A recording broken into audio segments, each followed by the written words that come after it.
2026 ICC పురుషుల T20 ప్రపంచ cup ఫైనల్లో న్యూజిలాండ్ 96 పరుగుల తేడాతో ఇక భారత్ చేతిలో ఓటమి పాలయ్యింది. ఇక ఇదొక చారిత్రాత్మకమైన విజయం. ఈ విజయంతో టీమిండియాకు ఇక విజేతగా ఏకంగా 27.5 కోట్ల రూపాయల భారీ బహుమతి లభించింది. అయితే 2007లో ఈ టోర్నీ ప్రారంభమైనప్పుడు ప్రైజ్ మనీ ఎంతుందో తెలిస్తే నిజంగా షాక్ అయిపోవాల్సిందే. అప్పుడు ప్రైజ్ మనీ కేవలం 2 కోట్ల రూపాయలు మాత్రమే.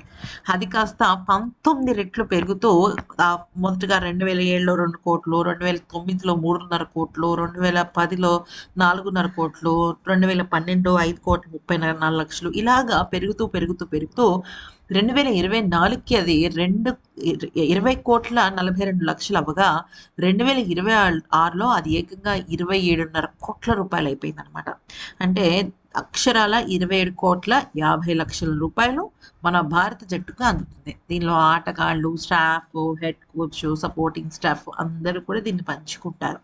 అయితే ఇక విషయంలోకి వచ్చినట్టయితే ఇక్కడ మనం ఒక విషయాన్ని గమనించాలి. ప్లేయర్ ఆఫ్ ది టోర్నమెంట్ అలాగే player of man of the match అవార్డ్స్కి సంబంధించి ఐసీసీ ఒక రూల్ అయితే పెట్టింది. అది ఏంటి అంటే ఇక్కడ మనం గమనించాల్సిన విషయం ప్లేయర్ ఆఫ్ ది టోర్నమెంట్ ఎవరో కాదు, సంజు శాంసన్. నిజం చెప్పాలంటే తన ఆట కానీ తన ఒక కంబ్యాక్ కానీ నిజంగా అద్భుతంగా ఉంది. తను వెస్టిండీస్తో డూ ఆర్ డై మ్యాచ్లో కానీ, సెమీఫైనల్స్లో ఇంగ్లాండ్తో మ్యాచ్ కానీ, ఫైనల్స్లో న్యూజిలాండ్తో మ్యాచ్లో కానీ ఇరగదీశాడు. అసలు ఆన్ అన్ యావరేజ్ 80 స్కోర్తో 199 స్ట్రైక్ రేట్తో తను అసలు నిజంగా భారత జట్టుని ఛాంపియన్గా నిలబెట్టడంలో కీలక పాత్ర పోషించాడు.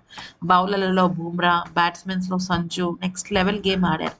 అయితే ఇక ప్లేయర్ ఆఫ్ ది టోర్నమెంట్ ఎంపికయ్యాడు. కానీ 5 మ్యాచ్ల్లో 321 పరుగులు సాధించి ఈ గొప్ప ఘనతను సాధించినప్పటికీ తనకి ఒక్క రూపాయి కూడా రాదు. ఎందుకని అంటే కేవలం ట్రోఫీ మాత్రమే అందుతుంది. అంటే player of the tournament trophy అందుతుంది. దీనికి కారణం ఏంటి అంటే ఐసీసీ వాళ్ళు ఎలా ఫీల్ అవుతారంటే నగదు కన్నా ట్రోఫీ చాలా గొప్పది అని వాళ్ళు ఫీల్ అవుతారు. అందుకని సంజు శాంసన్కి నగదు అయితే ఇవ్వరనమాట.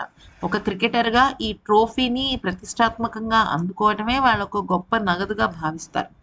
అయితే దీనికి సంజు శాంసన్ కూడా నాకు నగదు అనేది అవసరం కాదు, ప్లేయర్ ఆఫ్ ది టోర్నమెంట్ అనేదే నాకు చాలా విలువైంది అంటూ చెప్పుకొచ్చాడు.